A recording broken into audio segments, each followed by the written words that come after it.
Paano maging advocator at makatulong sa kapwa Pilipino?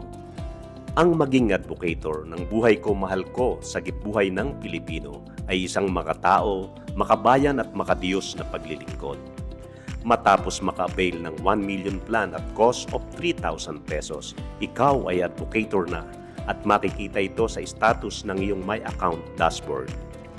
At kung hindi pa kayang makabili agad ng 1 million plan, ay pwedeng bumili muna ng mababang halaga ng plano sa abot ng iyong kakayahan hanggang umabot ito sa 1 million plan sa loob ng palugit na 3 buwan. Halimbawa, 500,000 plan, pagkabili nito ay pwedeng dagdagan pa ng 300,000 plan at dagdagan pa ng 200,000 plan at ang kabuuan nito ay 1 million plan. At makikita mo sa status ng iyong My Account dashboard na ikaw ay advocator na. Kahit advocator ka na, pwede ka pa ring bumili ng hindi mo pa nabiling plano para mas lumaki ang plan and coverage mo at mas malaki ang maklaim mo kapag may nangyaring hindi inaasahan. Ngayon, ikaw ay advocator na.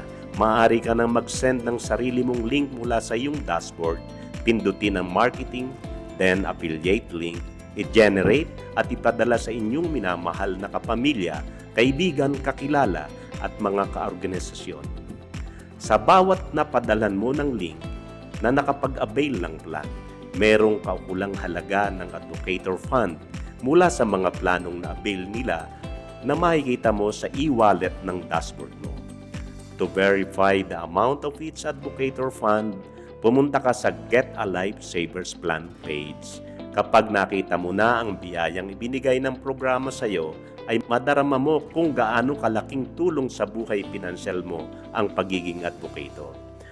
Ang isa pang magandang balita, mula sa e-wallet mo sa dashboard, pwede mong ma-withdraw ang halaga ng advocator fund patungo sa nominated account na inilagay mo.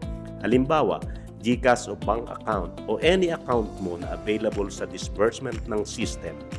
Pag naunawaan ng mga pinadalhan mo ng link ang katulad ng naunawaan mo, ay naihanda mo na ang kanilang kinabukasan at matutulungan mo pa silang magkaroon ng matatag na pagkakakitaan. Ang pinagkakakitaan ito ay magpapatuloy lamang kung patuloy mong nire-renew taon-taon ang anumang nabili mong plano dahil pag ito'y na-expired, mapuputol ang daloy ng iyong pinagkakakitaan. Kaya't walang advocator na nakalilimot mag-renew. Bukod dito, automatikong papaalalahanan ka ng sistema sa email mo ilang beses bago ma-expired ang anumang plano. Ang bawat affiliates na nakalink sa iyo ay tanging sa iyo lamang makabibili o makakapag-renew ng mga plano dahil hindi ito pinapayagan ng sistema para ikaw ay magpatuloy na pasaganahin.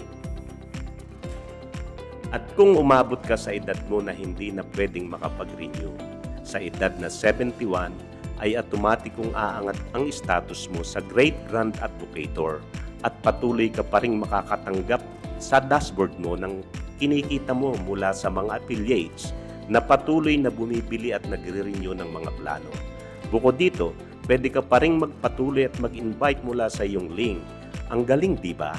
Isa ka ng pensyonado sa pagiging advocator. Paalala, huwag bibili na magkaparehong plano dahil isa lamang ang pwedeng maklaim kung ito ay pareho.